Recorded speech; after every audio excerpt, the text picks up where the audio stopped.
Hello, you're watching Smart Money, and today we're catching up with the man who was brought back into Pick n Pay a couple years ago to help put the retail giant back on track. So far, a massive 12.5 billion rand recapitalization program has helped things along, but it's come hand in hand with real operational improvements too that have already translated to a significant profit improvement and reduction in losses. So while the group isn't completely out the red just yet, today we're taking stock of where things are at and where the steering is taking things from here on out. And that's with the CEO of Pick n Pay, Sean Summers. Sean, thanks so much for being with us today. So certainly managing this turnaround, helped by the fact that you're no stranger to the group, right? You were CEO for 11 years before your departure back in 2007. But flash forward to 2023, not only a very different Pick n Pay that you came back to,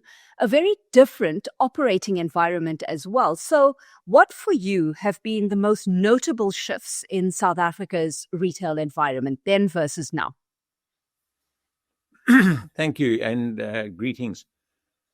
I think certainly, obviously, returning to Pick n Pay after this period of time and seeing where we find ourselves now, we kind of almost sort of half the size of our major competitor, whereas, going back to when I left, we were the market leader. So that in and of itself is obviously a profound change. But having said that, business is not necessarily about being the biggest at the end of the day.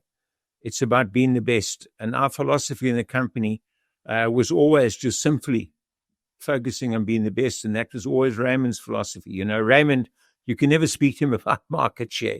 He said market share is meaningless. How you run the business and how happy your customers are is what will define the outcomes at the end of the day. So I think for me, coming back into the situation that we are in now, it really is a case of getting back to grips with, first of all, the people in the company, because it's through that you actually deal with the consumers that are out there. And it's once again reinstating a philosophy in the organization that it's customer first and company second. And everything is about the customer.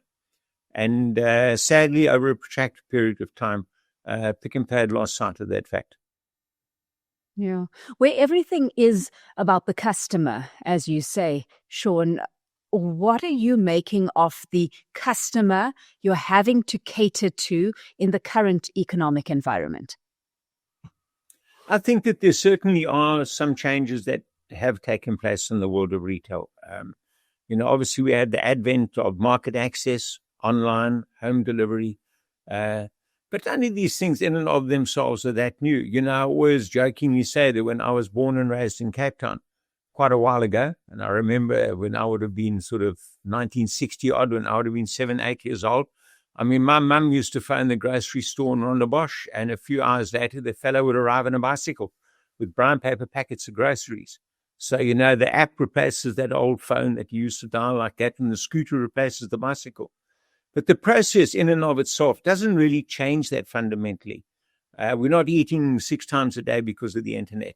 So if you just take as a philosophy that you need to focus on the customer and serve them where they want to be served, when they want to be served, we obviously have the issue today that instant gratification is a reality, specifically in grocery, where there is a portion of the market who want their goods in the next immediate sort of hour and to get it to the home.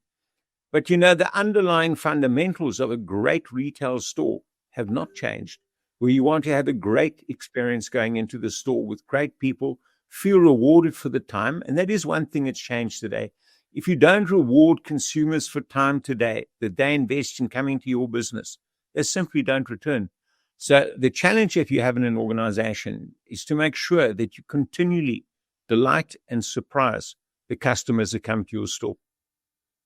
Absolutely. Well, with that philosophy front of mind, Sean, like I said at the top, we've already seen significant trading profit improvement coming through.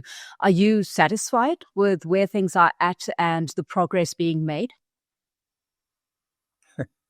I don't think one's ever really satisfied at the end of the day. We still have such a journey ahead of us. And, it's always, on some level, it's always very, very nice when people sort of put their hand out and say, wow, well done, it's great. And then you say, but our journey is still but a long one. I liken this almost to sort of climbing Everest, so to speak. And I keep on telling my colleague and team around me that we're not even at base camp yet. And that's the mountain that we still have to climb. But what gives us fortitude in this journey is when you see some of the extraordinary progress that we're making just within the company. We monitor very actively, obviously, through our call centers. We monitor the rate of complaints. And in fact, extraordinarily, the volume of compliments that we're getting through has just been amazing. So, you can't just sort of keep on beating yourself with a stick at the end of the day, because otherwise you never get there. So you've got to celebrate the small victories you have along the way, but you've still got to be very, very realistic about the journey that lies ahead. And, I've been talking lately about likening our company in the situation we're in. There was a conservative English philosopher by the name of Roger Scruton, who once very famously said that great things are easily destroyed, not so easily built.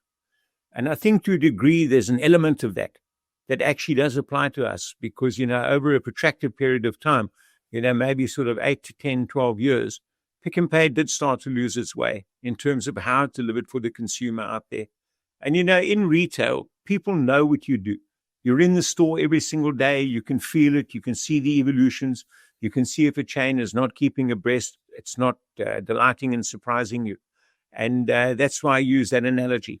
So we're in a journey of reconstruction and getting those critical skill sets back into the company again. And very importantly, restoring what I call the corporate muscle memory, because, great companies know what they do. Very importantly, they know what they don't do. And I think to a degree we lost. And so important where you talk about this, looking forward when it comes to the journey that lies ahead, but so important to be reflective of the journey as well, right? Because operational improvements aside, you managed to reap significant ROI on looking back now at arguably one of your best investment decisions, which was taken back in 2002 when you acquired Boxer for 185 million rand. It now boasts a market cap of 30 billion rand, and along with the rights offer, its listing itself, unlocking capital when you needed it most. So talk about value unlock, right? But what was it about the investment proposition that it put on the table back then that got your buy-in? I think at that stage, in my time at Pick n Pay, I was very fortunate. We opened up a cash and carry division at one stage, Price Club, in the mid-'80s. And I spent a lot of time in the townships in South Africa, and specifically up in Johannesburg and Pretoria. And I really got to get a good sort of on-the-ground feel for what the various pieces of that make up the marketplace in South Africa.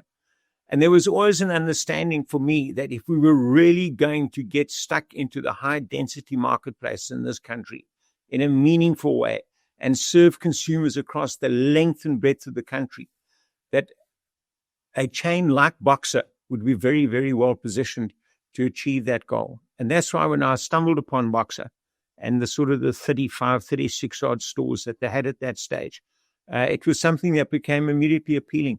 And very fortunate we made that acquisition. And it really was Boxer at the end of the day that has put the oxygen back in our lungs in Pick n Pay as a company, and helped buy us some breathing room in order to do what we have to do. So Boxer is an extraordinary business. It really is fantastic business, as everybody knows today. Unfortunately, we had to share it with everybody in the listing process. To a degree, we would have loved to have kept it under wraps for a bit longer. Of course, unfortunately for you, right? Not so much for the rest of us sitting out here. This, of course, where, Sean, you've always been, and you alluded to it at the top, where you've always been in pursuit of running a quality operation over quantity. So quality over quantity, because therein lies the real growth potential, right? It speaks to choosing the right things to focus on and invest in. Pick n Pay's enterprise and supplier development strategy is very much focused on supporting SMMEs in South Africa. Why do you think that this is an important project to be running right now? And how do you see this supporting your own turnaround strategy? I think these things start out sort of as noble initiatives, so to speak, where one says, one needs to reach out and help smaller businesses come into the marketplace. And that's what drives it in the beginning. But, to really give it proper substance at the end of the day, you need to get it more and more sort of into the mainstream of the business and not something that will sort of fall under social initiatives, which is, as I say, which is where they start. Now, we've got some wonderful suppliers that we're starting to build up in this space because it serves two purposes. One, it creates opportunities for entrepreneurs to do just that. And we are a highly entrepreneurial country. When you look at what Harry from Capitec has been saying now and Gigi Alcock about what is the real rate of unemployment in this country, people underestimate just how industrious and entrepreneurial people are in this country. They're extraordinary. So I just think it's a wonderful program. And the more and more people that we can get coming to us, the better. Yeah.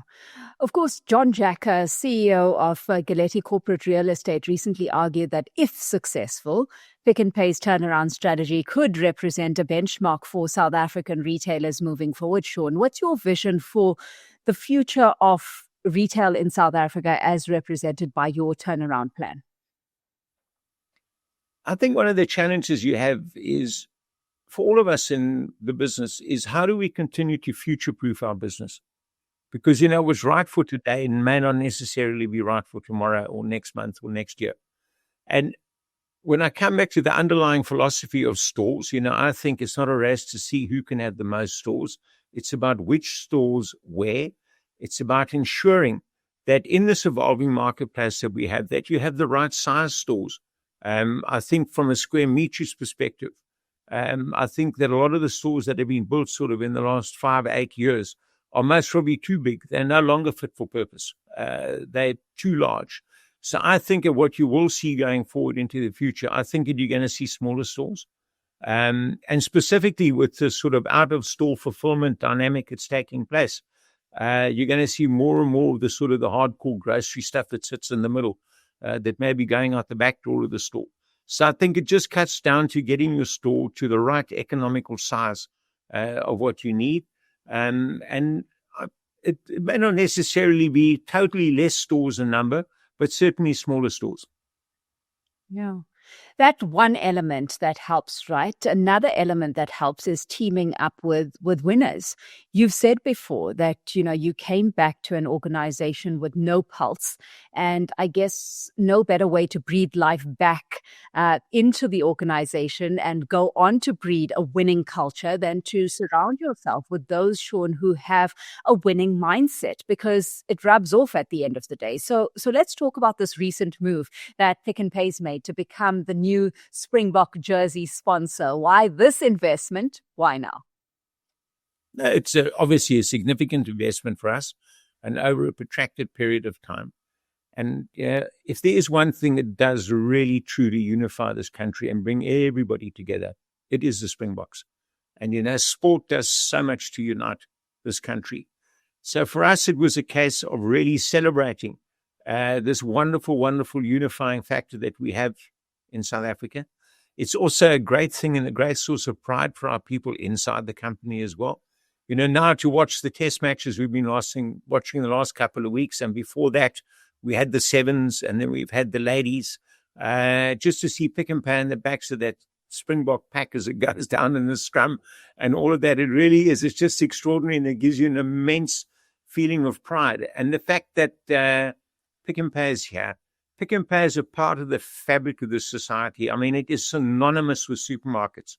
A lot of the great things that you see today that are in all of the supermarkets in this country were brought to this country by Pick n Pay. So I think it's right and fitting that Pick n Pay should be there.